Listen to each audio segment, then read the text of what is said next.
주의 성령께서 이 자리에 우리와 함께 하시는 줄 믿습니다. 자, 우리 성령 안에서 앞뒤 좌우로 활짝 웃으면서 해야 돼요. 자, 사랑하고 축복합니다. 우리 한번 자, 사랑하고 축복합니다. 사랑하고 축복합니다. 저도 주 안에서 여러분들을 사랑하고 축복합니다. 오늘은 세상에서 소금과 빛으로 산다는 것, 이제 두 번째, 지난주에 이어서 두 번째로 말씀을 선포하겠습니다. 제가 전에 신문을 보다가 사회학에서 사용하는 특이한 용어를 하나 알게 되었습니다. 그 용어가 뭐냐면, 자, 겨울자아 이론이라는 단어였어요. 겨울자아 이론. 이 겨울자아 이론이 뭐냐면, 내 인생에 아주 중요한 어떤 사람이 나에 대해서 어떻게 말하는지, 나를 어떻게 바라보는지에 따라서 그대로 되어진다는 거예요. 그대로 사람이 변한다는 거예요. 그러니까 주변에 내가 존경하는 어떤 사람, 어떤 소중한 사람이 내가 누군지를 어떻게 말해주는 거예요. 그러면 그것이 마치 거울에 내 모습이 비춰지듯이 그의 말이 내 마음의 자아상으로 이렇게 새겨지고 그려져서 그 자아상대로 그렇게 사람이 변해간 거예요. 자, 이 거울 자아 이론을 잘 보여주는 맨 오브 라만치라고 하는 뮤지컬에 나오는 이야기 한 토막을 제가 좀 말씀을 드리려고 해요. 말을 타고 칼을 막이 들며 싸움을 잘하는 무사 라만치라는 사람이 있었어요. 당시 사람들이 이 무사 라만치 장군을 굉장히 존경했습니다.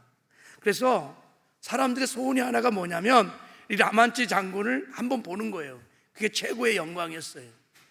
자, 어느 날 라만치 장군이 막 말을 타고 어디를 가는데 사람들이 모여서 막 웅성웅성 하는 거예요. 그래서 무슨 일인가 하고 보았더니 벌거벗은 창녀를 가운데 두고 막 사람들이 이 더러운 년아 몸을 팔아서 우리 남편을 막 거시게 하고 막 그러면서 막 욕을 하면서 막 돌을 던져서 죽이려고 하는 거예요. 그때 무사 라만차가 신음하는 창녀 곁으로 가서 이렇게 말했습니다. 내가 보니 당신은 몸을 파는 창녀가 아니요 아주 아름다운 귀 부인이십니다. 그랬더니 이 소리를 듣고 눈을 뜨면서 당신은 라만치 장군이 아닙니까? 그렇소, 내가 라만치요. 그러면서 어떻게 이 더러운 이 여자를 귀부인이라고 말씀을 하십니까? 내가 보니 당신은 정말 아름다운 귀부인이요 하고 라만치 장군이 그 말을 하나 던지고 유유히 떠났습니다. 그리고 오랜 시간이 흘렀습니다. 무사 라만차도 나이가 들어 죽어가고 있는 이제 마지막 임종을 맞이하고 있는데 그때 아름다운 귀부인이 나타나서 라만차 장군의 손을 꼭 잡고 눈물을 흘리는 거예요. 그래서 당신은 누구요? 누길래 내 손을 잡고 이렇게 우는 것이요? 그때 여인이 이렇게 말했습니다. 나는 창녀였지요.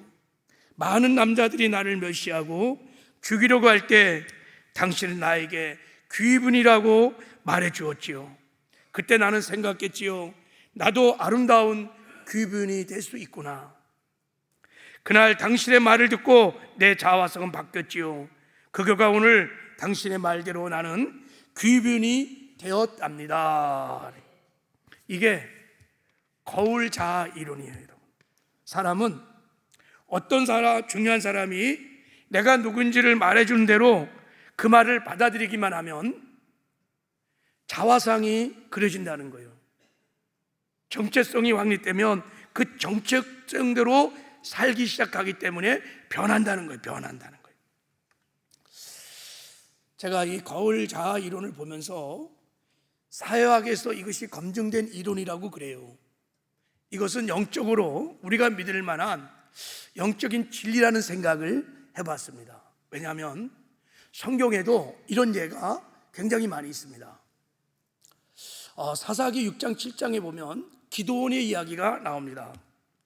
기드온은 미디안 족속, 미디안 군대가 너무 두려워갖고 자기가 수확한 곡식을요 그냥 마당에서 타작을 못하고 포도주 틀에 숨어갖고 거기서 타작을 하는 거예요.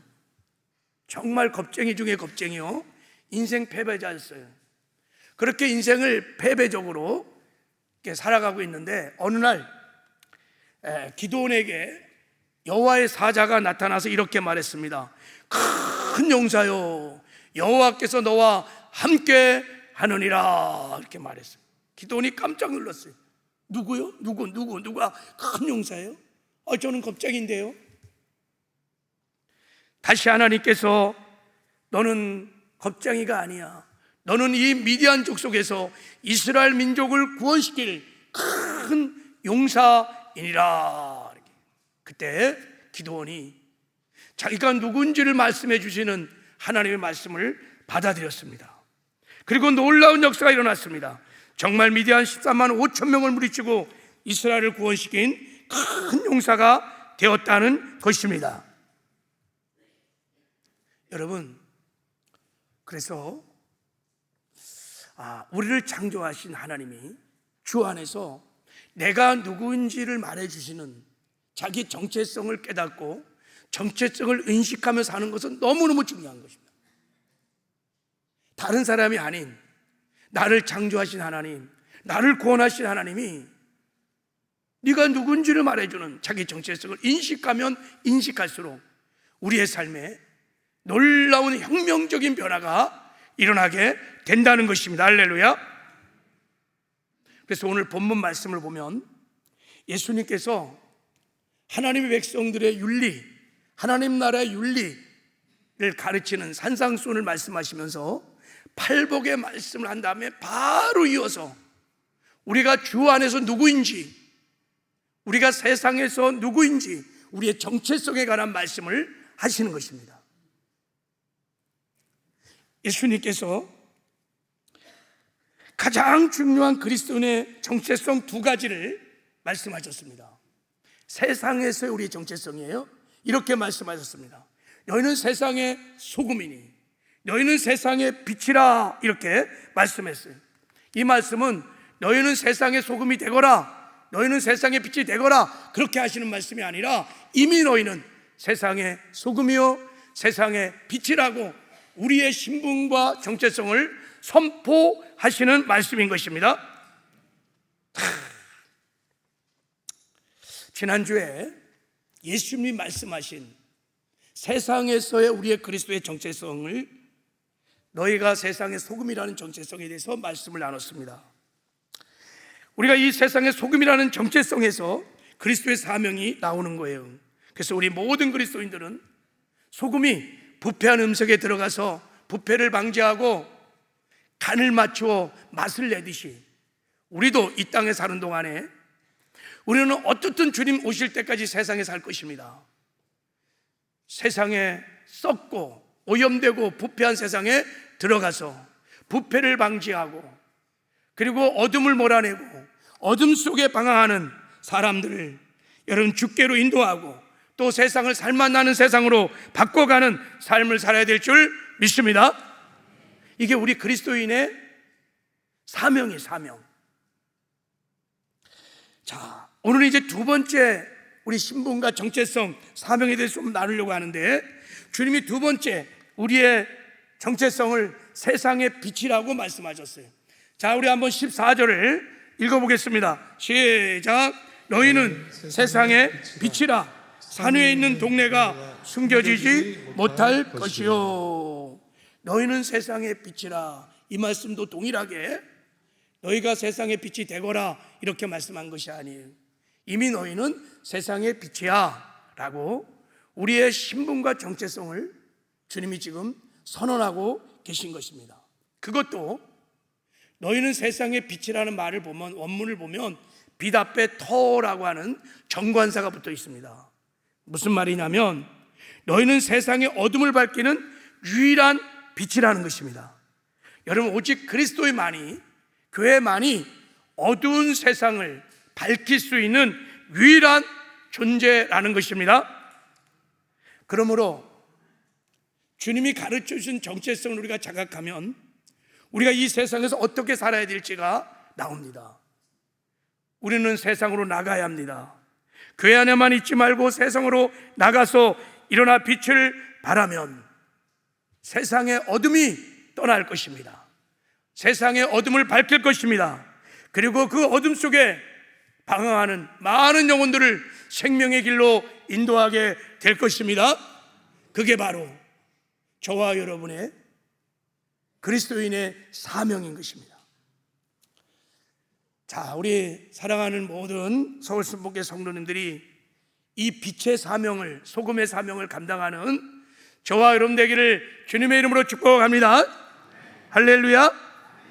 자, 그러면 우리가 이 사명을 감당하려면 꼭 알아야 할 사실이 한 가지 있어요. 그것이 무엇이냐면 우리가 어떻게 세상의 어둠을 여러분 밝힐 수 있는 빛이 됐냐 이거예요.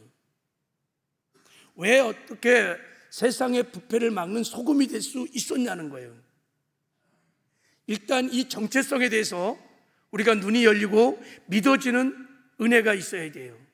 자, 어떻게 우리가 세상을 어둠을 밝히는 빛이 됐느냐? 성경은 이렇게 말합니다.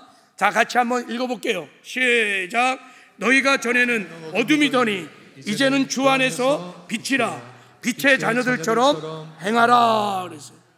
너희가 전에는 어둠이었다는 거예요. 내가 빛이 되기 전에 우리는 어둠이었습니다. 이 어둠이었다는 말은 어둠의 영의 지배를 받으며 어둠 가운데 살았을 때를 말하는 거예요. 더 정확히 말하면 죄에서 구원받지 못하고 세상의 풍속을 쫓고 공중 권세 잡은 자 마귀를 따르며 사망의 길을 걷고 있을 때 우리는 그 자체가 어둠이었습니다. 그런데 이 어둠이었던 우리가 지금은 어떻게 됐나요? 주 안에서 빛이 되었습니다. 따라해 보세요. 나는 주 안에서 빛입니다. 여기서 주 안에서 빛이라는 것은 주님과의 연합을 의미하는 것입니다. 무슨 말이냐면 빛 대신 주님을 우리가 믿고 영접하는 순간에 생명의 빛이요 진리의 빛이신 예수님이 주의 성령으로 우리 안에 들어오신 것입니다. 마치 여러분 불이 붙은 숯덩이가 불덩이가 되듯이 빛 대신 주님이 내 안에 들어와서 나와 생명의 연합을 이루어 하나가 되었어요. 이제 내 안에 생명의 빛이 발하고 있기 때문에 우리가 빛이 자녀, 빛이 된 것입니다. 자, 그래서 예수님께서 요한복음 8장 12절에 이런 말씀을 하셨어요. 자, 우리 한번 읽겠습니다. 시작. 예수께서 또 말씀하여 이르시되 나는 세상의 빛이니 나를 따른 자는 어둠에 다니지 아니하고 생명의 빛을 얻으리라. 나는 세상의 빛이야. 예수님이 빛이십니다. 예수님만이 세상의 빛이십니다. 그런데 예수를 믿고 예수를 따르는 자들은 어둠에 다니지 아니하고 뭐를 얻는다고요? 뭘 얻어요? 생명의 빛을 얻으리라. 생명의 빛을 소유한다는 거예요. 우리가 예수를 믿을 때 생명의 빛 대신 예수님이 우리 안에 내주하신다는 것입니다. 할렐루야. 그래서 우리가 주 안에서 빛이 된 것입니다. 나는 세상의 빛이라고 하시는 주님이 지금 어디에 계십니까? 예, 내가 그리스도와 함께 십자가에 못 박혀 죽었나니 그런즉 이제 내가 산 것 아니요 내 안에 그리스도가 계시는 것이니라. 할렐루야. 그래서 여러분 예수를 믿는 그리스도인들은 내가 뭔가 힘쓰고 애써서 여러분 스스로 빛이 된 것이 아니라 우리가 예수를 믿고 영접하는 순간에 빛이 된 것입니다. 그래서 예수님이 지금 너희들이 세상의 빛이 되거라 이렇게 말하는 것이 아니에요. 이미 너희는 세상의 빛이니라 이렇게 말씀을 하신 것입니다. 우리 안에 생명의 빛이, 진리의 빛이, 사랑의 빛이, 용서의 빛이 우리 안에 있습니다. 우리는 주 안에서 빛의 자녀들입니다. 이게 여러분 믿어져야 돼요. 자, 그러면 왜 주님께서 우리를 이 세상의 빛으로 두셨을까? 그것은 우리가 보냄을 받은 이 세상이 빛이 절대적으로 필요할 만큼 어둡기 때문이라는 거예요. 자, 영적으로 보면 세상은 지륵같이 어둡습니다. 성경에서 어둡다고 말할 때는 두 가지를 말하는 거예요. 첫 번째는 죄가 어둠입니다. 그리고 진리의 무지가 어둠인 것입니다. 세상은 많은 것을 알고 있는 것 같지만 정말 중요한 것을 모릅니다. 여러분, 세상은 지금 정보의 시대입니다. 지식의 정보의 시대입니다. 얼마나 지식의 정보가 막 세상을 창궐한지 모릅니다. 그런데 정작 중요한 진리를 모릅니다. 이 세상이 어떻게 창조됐는지 창조자 하나님을 몰라요. 이 세상이 지금 어디로 올라가고 있는지, 이 세상의 마지막에 어떤 일이 날지를 몰라요. 그 세상에 살아가는 인생들도 마찬가지입니다. 내가 어디서 와서 어디로 가는지, 죽음에 어떤 일이 일어나는지를 모릅니다. 자기가 지금 지옥으로 가는 사망길을 걷고 있음에도 불구하고 몰라요. 생명길로 들었을 수 있는 길을 몰라요. 무지가 온 세상에 가득 차서 세상은 어둠 그 자체입니다. 죄악은 어떻습니까? 온 세상에 죄악이 창궐함으로 여러분, 세상은 지륵같이 어둡습니다. 말씀드렸죠? 여러분, 세상의 뉴스를 한번 보십시오. 매일같이 쏟아지는 뉴스를 보십시오. 수많은 살인과 미움과 전쟁과 가난과 질병, 다 죽음에 관한 것이 어디 소망이 있습니까? 가정들도 깊이 들어가 보면요, 가정 안에도 사망의 그림자들이, 죽음의 그림자들이 있어요. 가난과 질병과 염려, 근심, 두려움들이 가정 안에도 가득 차 있습니다. 사람들의 영혼은 어떨까요? 머리부터 발끝까지 이 죄악의 어둠이 가득 차 있습니다. 사람은 태어날 때부터 죄인으로 태어나서 평생에 살면서 죄만 짓고 살다가 죄 때문에 심판받고 죄의 영벌로 지옥에 떨어질 수밖에 없는 어둠의 나라의 어둠의 자식이라고 성경은 말합니다. 머리부터 발까지 죄의 짱아지, 어둠 두성인 것이, 어디 하나 소망이 하나도 없는 것입니다. 이게 세상이. 그래서 하나님께서 우리를 교회의 빛이 아니라 세상의 빛으로 우리를 세우신 것입니다. 거기서 우리의 사명이 있는 거예요. 우리가 세상을 밝히는 빛이기 때문에 우리는 세상으로 나가야 합니다. 교회만 머물러 있으면 안 됩니다. 세상에 나가서 빛을 발하여 세상의 어둠을 밝히고 어둠 속에 생명을 잃고 방황하는 저 수많은 영적인 소경들을 생명의 길로 인도해야 할 사명이 교회의 사명이요, 저와 여러분의 사명인 줄 믿습니다. 할렐루야.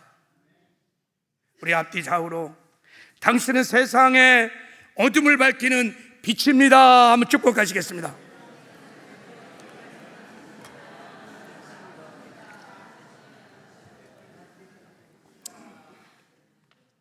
이 사명도 정말 성령의 계시로 오늘 깨달아지고 믿어지는 은혜가 있기를 바랍니다. 그러면 여러분 이제부터 놀라운 여러분의 삶의 자리에 변화가 일어나기 시작할 것입니다. 자, 여러분 이제 아멘 하심으로, 그러면 어떻게 우리가 여러분 세상 속에서 빛된 사명을 감당할 수 있을까? 그리스도인들이 세상에서 빛으로 산다는 것은 어떤 의미일까? 자, 오늘 말씀을, 주님이 주시는 말씀을 묵상해 보면, 자, 우리가 빛된 사명을 감당할 수 있는 첫 번째 길은 뭐냐면, 먼저 세상에 들어가 여러분이 세상을 부인하고 자신을 부인해야 빛된 삶을 살 수 있다는 것을 알 수 있습니다.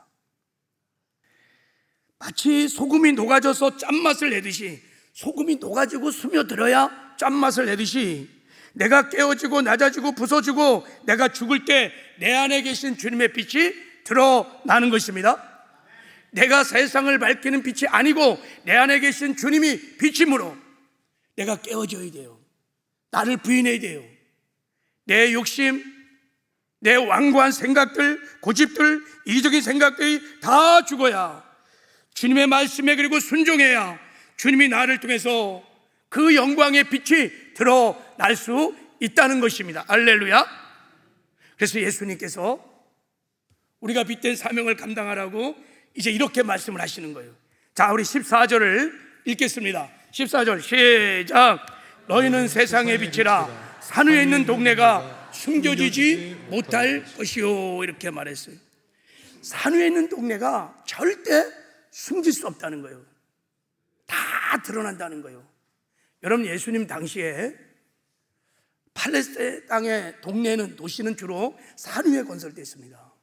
그러니까 산 위에 동네가 있으니까 모든 사람이 멀리서도 저기에 동네가 있구나 다 알았어요. 그리고 깜깜한 밤이 되면 다른 곳은 다 두어서 모르지만 산 위에 동네는 빛이 있으니까 다 봤어요. 다 알았어요. 저기가 동네구나 다 알았어요. 왜 예수님이 너는 세상의 빛이라고 말씀하시면서 이 말씀을 하시는 걸까요? 여러분, 우리의 빛된 신분 정체성 숨길 수 없다는 뜻이에요. 불신자의 입장에서 말하면 세상 사람은 언제 어디서나 산 위의 동네를 보듯이 우리를 주목하고 있다는 거예요. 보지 않는 것 같지만 세상의 불신자들은 다 빛 대신 빛된 우리를 다 바라보고 있다는 것입니다. 그래서 만약 우리가 세상에 나가서 직장에서 가정에서 내 삶의 자리에서 빛된 삶을 살지 못하는 거예요. 말씀대로 살지 않아요. 정직하지 않아요. 막 살아요. 그럼 세상 사람들이 우리를 비난하기 시작하는 것입니다. 예수 믿는 사람이 왜 그래? 교회가 왜 이 모양이야? 손가락질하고 비난하는 거예요. 그래서 개독교, 속교독교라고 막 하는 것입니다.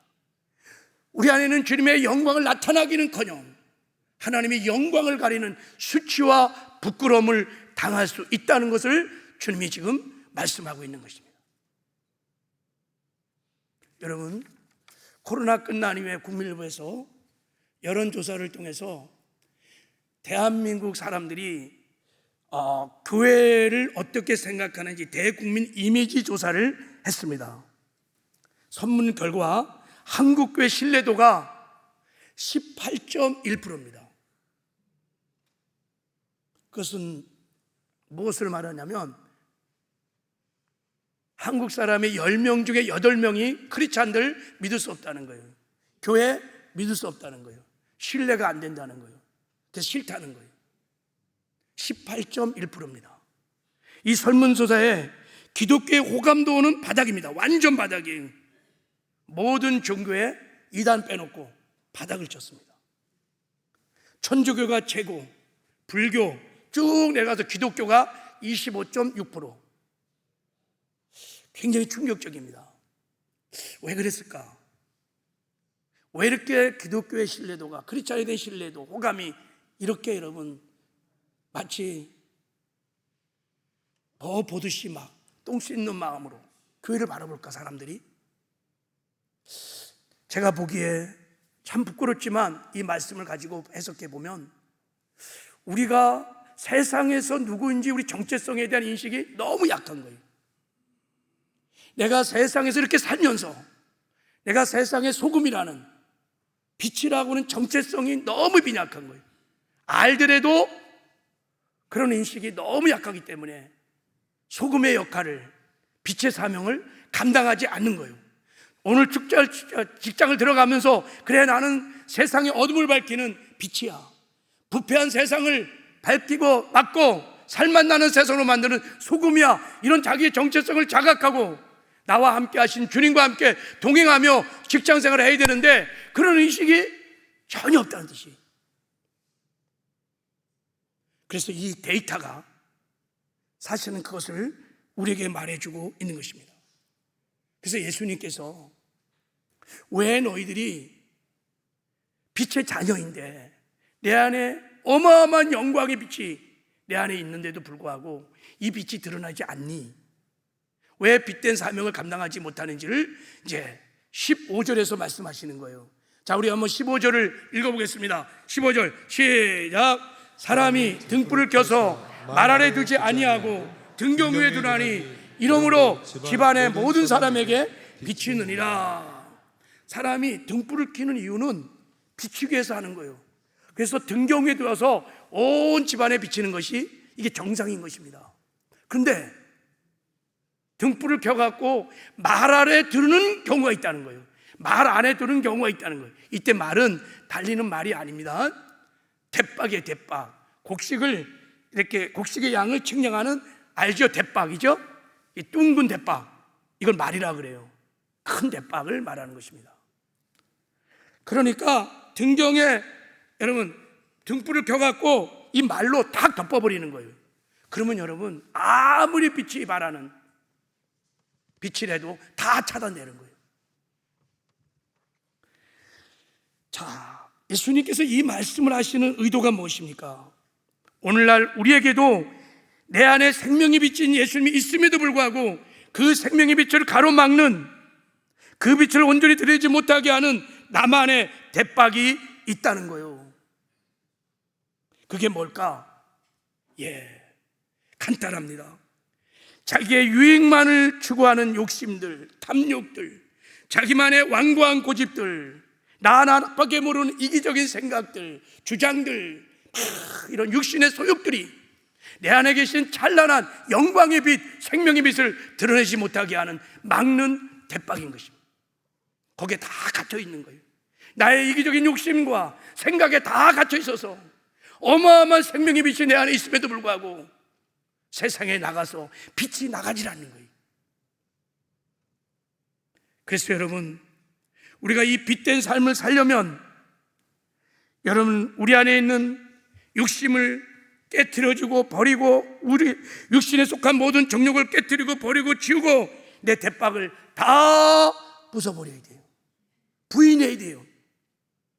그리고 내 안에 주님이 계신 것을 믿고 그 주님을 바라보면서 주의 말씀대로 살아야 될 줄 믿습니다.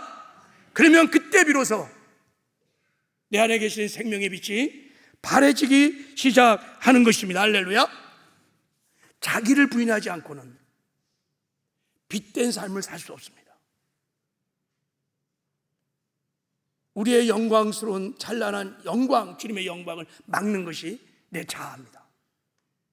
죽지 않은 시퍼렇게 살아있는 내 자아들이 다 막고 있는 거예요. 중국의 저 유명했던 워치만리가 이 본문을 해석하면서 이런 이야기를 했습니다. 한 신실한 크리스찬 농부가 있었습니다. 이 농부는 상중턱위에 있는 논에 매일 힘들게 물을 대는 거예요. 논이 산중턱에 있으니까 물을 대야만 하는 거예요. 근데 바로 아래쪽에 논을 가진 불신자 이웃이 밤마다 뚝을 터서 그 물을 자기 논으로 훔쳐가는 것입니다.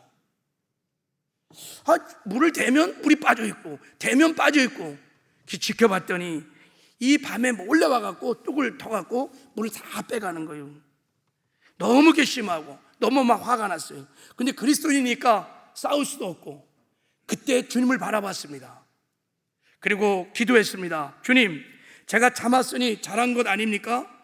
근데 왜 제 마음에 평간이 없나요? 제 마음에 이렇게 분노가, 억울함이 막 있는 건가요? 그때 주님이 오늘 본문의 말씀을 생각나게 하셨답니다. 너는 그저 참기만 했다. 그것은 율법이다. 나는 내가 빛된 삶을 살기를 원한다 라는 주의 음성을 듣고, 다음날 이 농부는 아침 일찍 일어나서 자기 논보다 도둑질해 간 이웃의 논에 물을 가득 먼저 채워주고 그 다음에 자기 논에 물을 댔습니다. 그러니까 훨씬 두세 시간 일찍 일어나갖고 밑에 논 다 채우고 또 자기 논을 채웠어요. 그러기를 며칠간 반복을 했습니다. 어느 날 불신자 이웃이 찾아와 무릎을 꿇었습니다.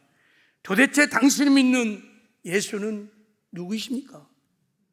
당신 속에는 내가 알지 못하는 참신이 있는 것 같습니다. 여러분, 이 농부가 어떻게 빛을 발하는 삶을 살았을까요? 그 억울한 상황에 나와 함께 하시는 주님을 바라본 거예요. 그리고 자기를 부인한 거예요.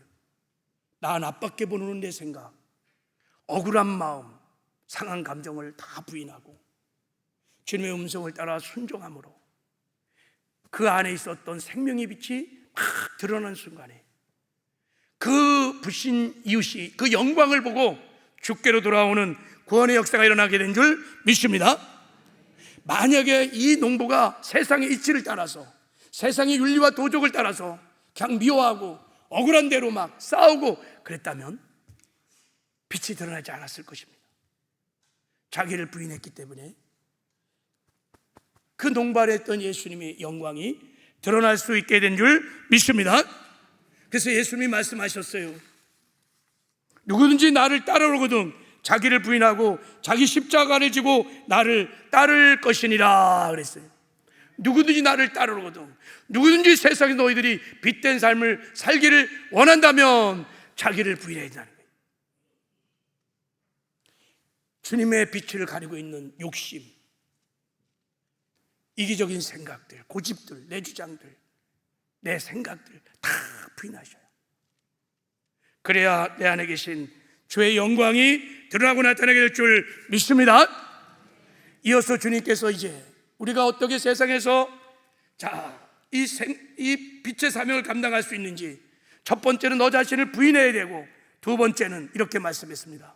너희가 이 세상에 사는 동안에 착한 행실로 살아야 된다는 거예요. 착한 행실로 살아야 된다는 거예요. 자, 우리 말씀을 읽어보겠습니다. 16절 시작. 이같이 너희 빛이 사람 앞에 비추게 하여 그들로 너희 착한 행실을 보고 하늘에 계신 너희 아버지께 영광을 돌리게 하라. 너희 빛이 사람에게 비추게 하여, 이때 여러분 원문을 보면 이 말씀이 이렇게 나와 있습니다. 너희 안에 있는 빛을, 이렇게 나왔어요. 너희 안에 있는 빛을 사람에게 비추게 하라, 이렇게 나왔어요. 그러면 우리 안에 있는 빛을 사람에게 비추는 방법이 뭡니까? 그게 착한 행실이라는 거예요. 우리가 직장에 들어가서, 삶의 자리에 들어가서 착한 행실을 할 때 내 안에 계신 주님의 빛이 드러나기 시작한다는 것입니다. 그러면 여기 착한 행실은 도대체 뭘까요? 이 착한 행실이라고 할 때 헬라어로 이거를 카로스라는 단어를 썼습니다. 도덕적으로 옳은 것만을 말하는 것이 아니라 세상 사람의 눈에 보기에 야, 너무 아름답다, 너무 감동적이다, 야, 칭찬할 만하다, 그런 행실을 말하는 것입니다. 여기서 지금 그들로 너희 착한 행실을 보고 그럴 때 이 그들은 예수 믿는 사람이 아닙니다. 하나님을 모르는 불신자들을 말하는 거예요. 그러니까 불신자들이 야, 감동적이야, 정말 아름답구나, 그렇게 감동을 먹을 수 있는 행실을 말하는 것입니다. 그러면 여러분, 불신자들은 우리가 막 열심히 새벽기도 나온다고 해서 전혀 감동 안 받아요. 오히려 불쌍히 여기 주일날 성경 띄고 이렇게 주일날 와서 예배드리고 뭐 이런 거 보면서 전혀 감동 안 받아요. 여러분, 성경 지식도 많이 알고 더 교회에서 봉사도 많이 하고 헌금도 하고 뭐 이런 신앙생활을 보고 1도 감동을 안 받아요. 오히려 싫어하고 거부하고 그래요. 언제 그들이 감동을 받느냐? 우리가 이 땅에 살아가면서 선한 일을 행하고 사랑을 실천하며 누군가를 위해 희생의 삶을 살아가면 그 모습을 보고 그때 감동을 받아요. 내가 마땅히 누려야 할 권리를 내가 포기하는 거예요. 대가를 지불하면서 사랑하고 섬기는 모습을 보면서 야, 역시 하나님 믿는 사람은 좀 다른 것 같아 하면서 감동이 있는 거예요.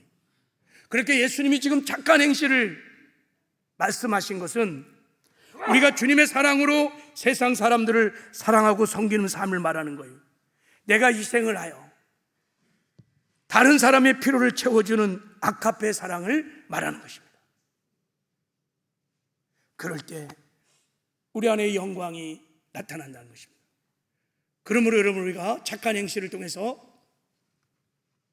내 안에 계신 생명의 빛을 여러분의 직장에서, 가정에서, 삶의 자리에서, 이 지역에서 우리가 드러내려면 반드시 우리는 내 안에 빛 대신 주님이 나와 함께하는 것을 믿으셔야 합니다. 할렐루야. 그리고 어떤 상황, 어떤 것에도 그 주님을 바라보셔야 합니다.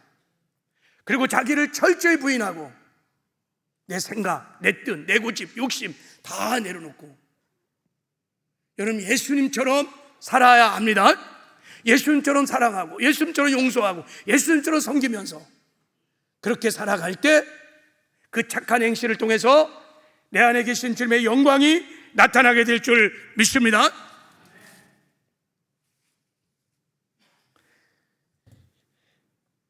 나치 수용소에 기적적으로 살아남은 코리텐 분 여사의, 여러분 간증을 여러 번 들어봤을 거예요. 자, 이분이 전쟁이 끝난 후에 독일 뮌헨에서 용서에 대한 설교를 했어요.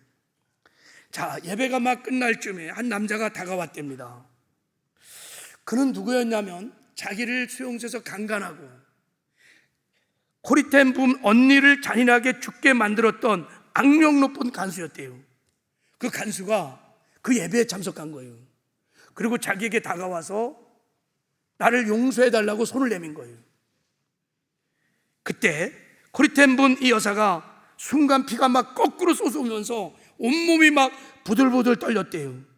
도저히 그 손을 내밀 수 없을 때 속으로 비명을 질렀습니다.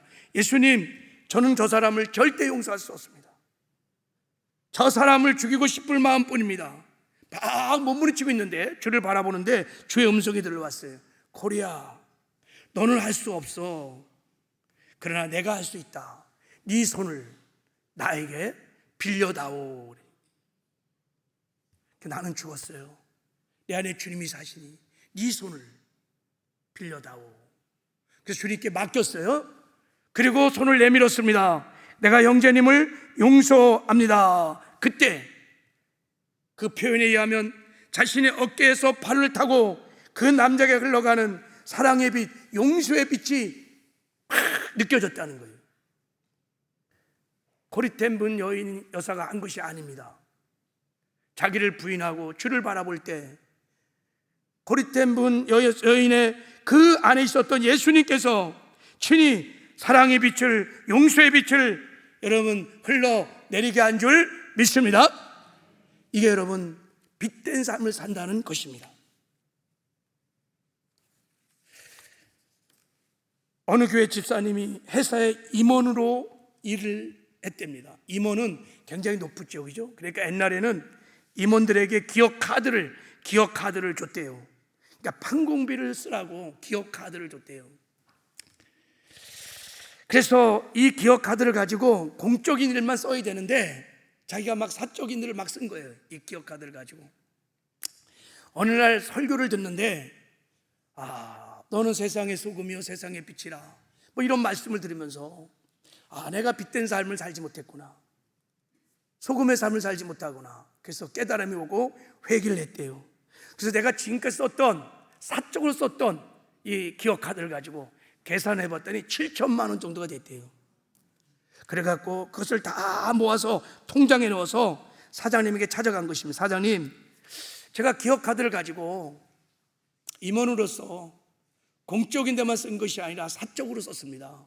그래서 제가 그동안 썼던 모든 것을 다 계산해서 이 7천만 원을 사장에게 드립니다. 그랬더니 사장이 그 일을 이렇게 보면서 깜짝, 예수를 믿지 않는 이 대표가 놀라면서 예수를 믿는 사람은 다 그렇게 행동합니까? 예수를 믿는 사람은 다 그렇게 행동합니까? 오히려 사장이 놀라더라는 거예요. 이모님, 이거 다 세상에 있을 수 있는 일이니까 괜찮아요. 괜찮습니다. 그래도 자기가 하나님 앞에 다 결단하고 회개한 것이니까 받으셔야 합니다. 이건 제가 공금을 쓴 것이 아닙니다. 돌려드렸대요. 그리고 몇 개월이 지난 후에 사장님이 그 임원을 불렀대요. 자네 외국에 나가서 경영학을 좀 배우고 유학을 좀 갔다 오게나. 그러면서 7천만 원을 내주더라는 거예요. 그래서 가서 유학도 하고 공부도 하고 와서 다시 그 회사에 임원을 하고 근무를 하는데 놀라운 일이 벌어졌어요. 이 사건 이후에 그 예수를 믿지 않는 사장님과 가족들이 그 집사님의 교회 다니는 놀라운 구원의 역사가 일어났다는 거. 할렐루야. 이게 여러분 세상에서 빛을 발하는 삶인 거예요. 여러분, 우리가 착한 행실을 통해서 빛을 발하기 시작하면 어떤 일이 일어나는지, 주님이 이렇게 말씀하셨어요. 다시 한번 16절을 한번 우리 읽어보겠어요. 시작. 이같이 너희 빛이 사람 앞에 비치게 하여 그들로 너희 착한 행실을 보고 하늘에 계신 너희 아버지께 영광을 돌리게 하라. 그들로 착한 행실을 보게 되면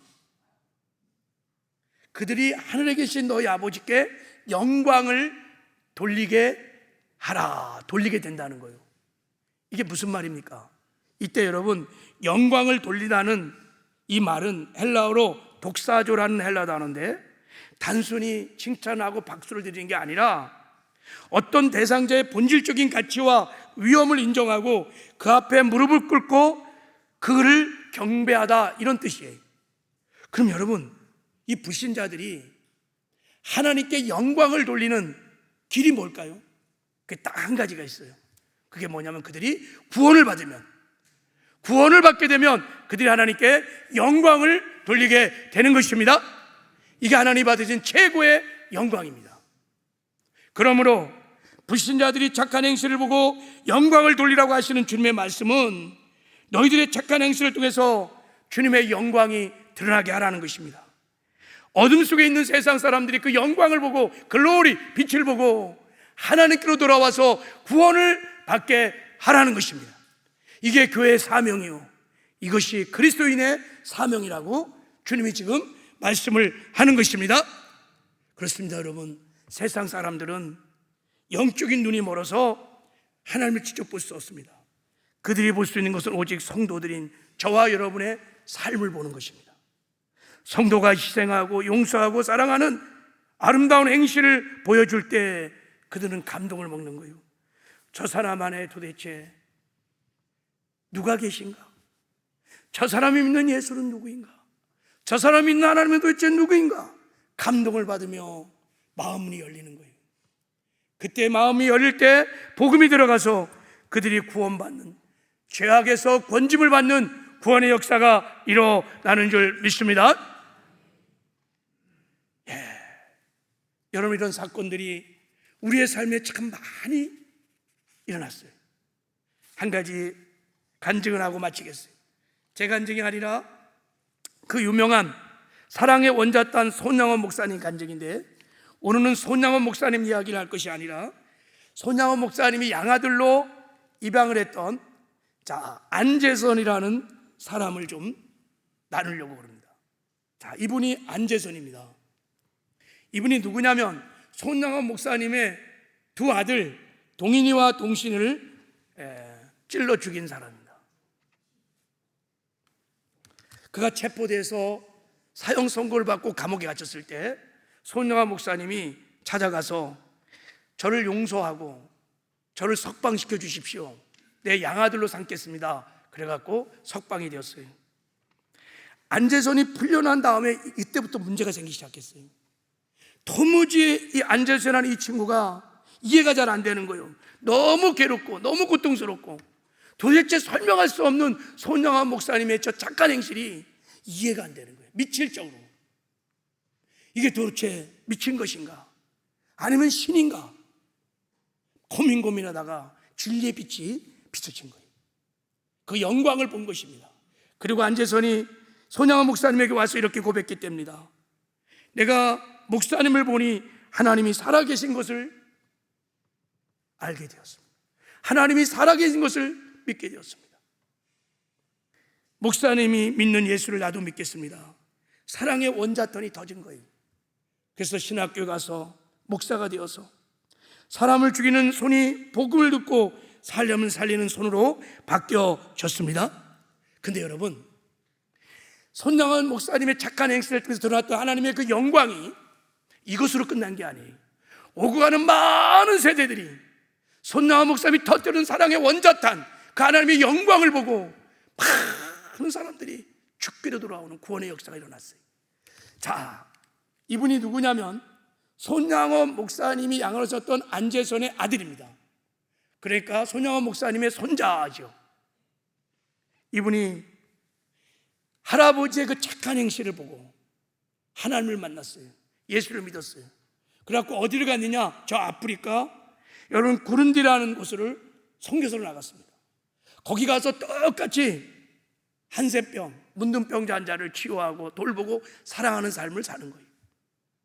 아프리카에서 저의 착한 행실을 통하여 저 안에 계신 주님의 영광이 막 나타나면서 그 영광 안에서 많은 아프리카의 그 죽어가는 영혼들이 죽게 돌아오는 구원의 놀라운 역사가 일어났던 것입니다. 할렐루야. 이게 빛된 사명을 감당하는 아름다운 삶이에요. 말씀을 맺겠습니다. 오늘 주님은 우리에게 말합니다. 너는 세상의 빛이야. 이게 너의 정체성이다. 내가 너희를 세상의 빛으로 삼기 위해서 너를 마음의 보좌 삼고 내가 생명이 비친 내가 너와 함께 있느니라.